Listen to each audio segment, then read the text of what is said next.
The 1973 coming-of-age comedy film called American Graffiti was introduced and praised by audiences upon its release. The film was directed by George Lucas and produced by Francis Ford Coppola. American Graffiti celebrates an America of the early 1960s, where teenagers loved to cruise the streets in their hot rods, and rock and roll was topping the music charts. George Lucas was inspired by his youth in the valley town of Modesto, California.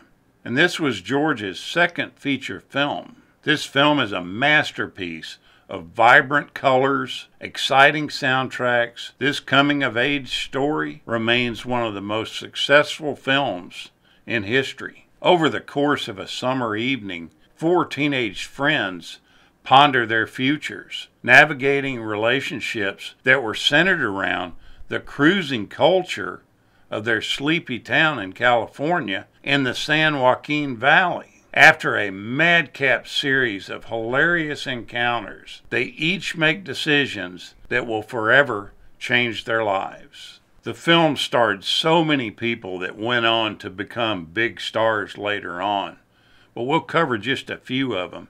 Richard Dreyfuss, Ron Howard, Paul Lamont, Harrison Ford, Cindy Williams, Mackenzie Phillips, Wolfman Jack, Suzanne Summers, Kathleen Quinlan. All of these people were in this movie. Due to the really low budget, George Lucas was unable to pay all of the crew members. He offered to give many of them screen credit in lieu of payment, and they accepted this offer. Traditionally, only department heads would receive screen credit. Giving screen credit to so many crew members has now become a tradition, which is why some of the closing credits last so long now. Everybody recognizes Wolfman Jack from the movie, and he plays himself in the movie, and he was specifically chosen by Lucas because Lucas remembered listening to him on the radio when he was in high school. In the film, Wolfman Jack makes an on-air prank call to Pinky's Pizza. The voice you hear on the other end is that of George Lucas. One of the main reasons why so many studios initially turned down this script was because George Lucas wanted at least 40 songs on the soundtrack, which would obviously lead to a really large bill over the rights to use these songs. Universal finally agreed to fund the project, and this was basically because Lucas's friend, Francis Ford Coppola, was just off the success of The Godfather in 1972, and having him on board as a producer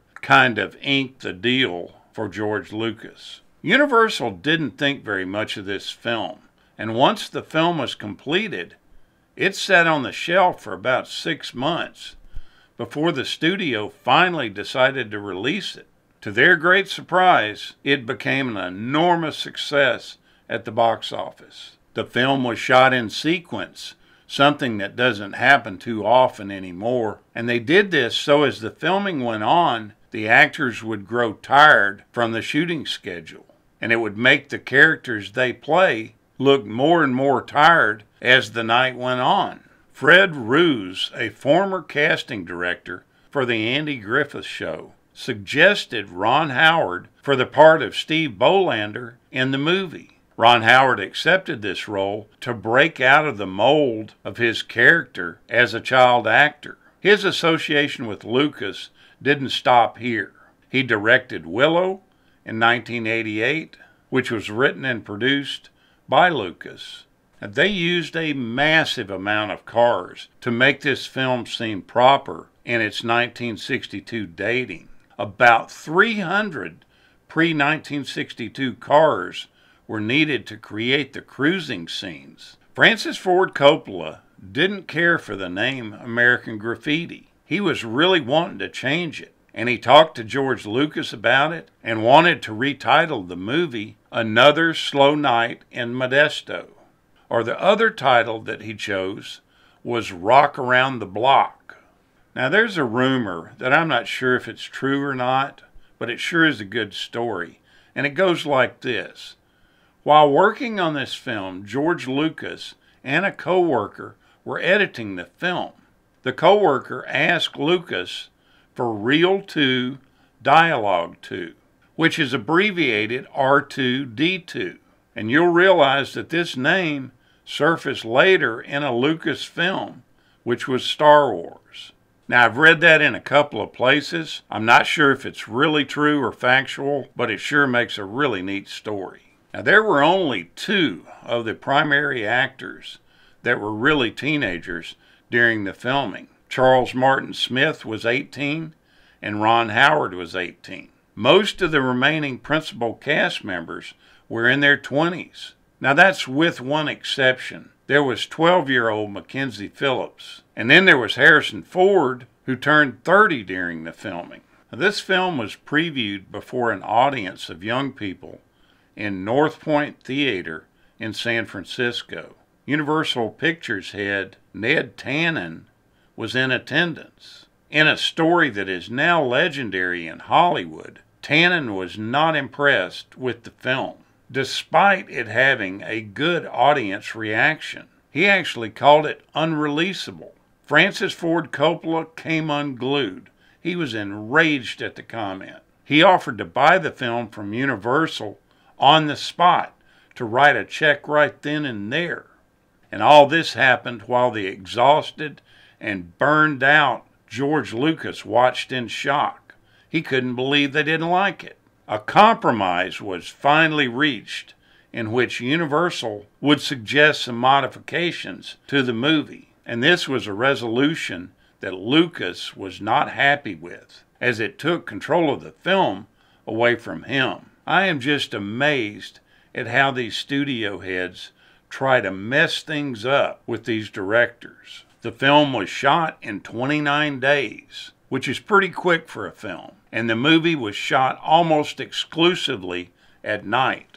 Some of the main characters represent different stages of George Lucas's younger life. Kurt Henderson is modeled after his personality while he was at USC, while John Milner is based on his teenage street racing and junior college years. Terry the Toad Fields represents his nerd years as a freshman in high school, specifically his bad luck that he had when dating.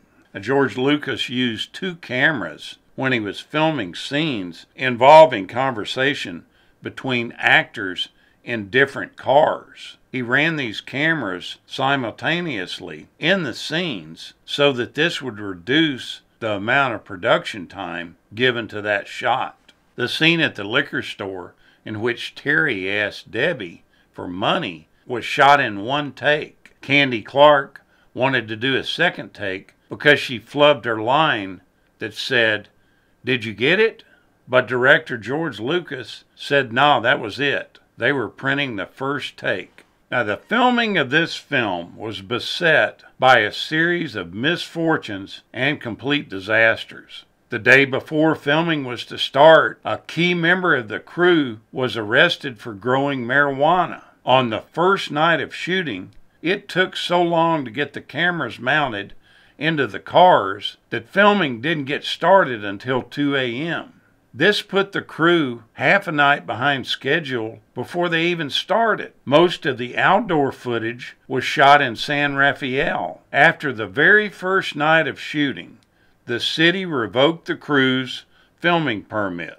And this was due to complaints from bar owners because they were blocking off Main Street and costing the businesses money. They decided to run them out of town. And then they moved everything to Petaluma, California, which is about 20 miles away. During most of the film, the sounds on the radio are enhanced with what's called a slapback effect, which is a near simultaneous echo. This is done to simulate the sound of multiple radios at different distances, all being tuned to the same station, which reflects what is happening with all the cars in the movie. The soundtrack of this film originally consisted of some 80 classic rock songs from the 1950s and early 60s, but the budget just wouldn't handle that, and it just wouldn't stretch that far for them to pay for the rights of these songs. The total was eventually whittled down to about 45, with all of the Elvis Presley songs completely left out. Elvis's manager, Colonel Tom Parker, was just way too pricey for the likes of this movie. American Graffiti received widespread critical acclaim. The financial success of American Graffiti gave George Lucas the opportunities to establish Lucasfilm, Skywalker Sound, and Industrial Light and Magic. This movie is always a fun watch. It definitely stirs the memories. Thank you so much for watching, and we'll continue to chase the classics.